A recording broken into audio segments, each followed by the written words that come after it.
Most people know they should deload. Almost nobody understands how to deload correctly. They either take a full week off or they just go lighter on random days. Then they come back confused as to why they come back flat or weaker or feel like they haven't made any real progress. As an exercise physiologist, I just want to reframe this entirely. Deload isn't a rest. A deload is a specific recovery for the system that you overloaded.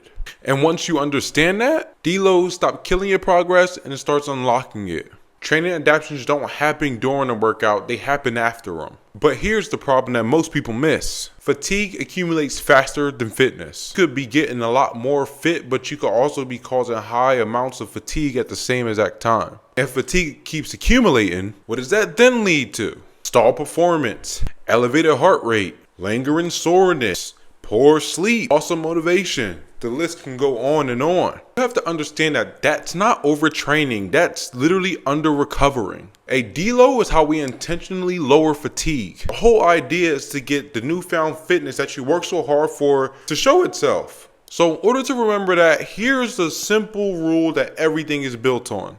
Training stress is very specific.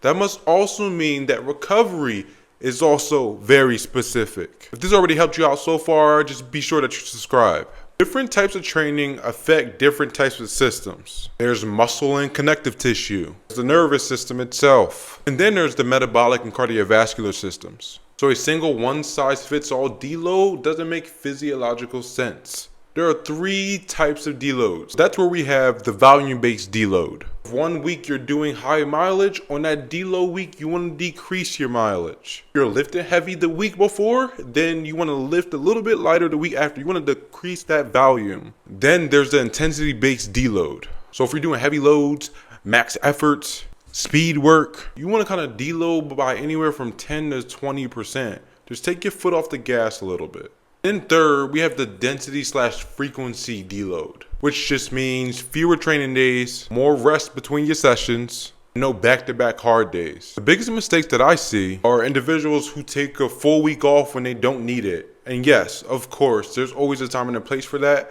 but when you're in deload, you probably don't want to take off a week. Also don't want your deload weeks to be kind of random because you're aiming for specificity. Random and specificity don't go together. Your deload should be a little bit more boring than what it is that you're actually doing. And if it's not, you're probably doing something wrong.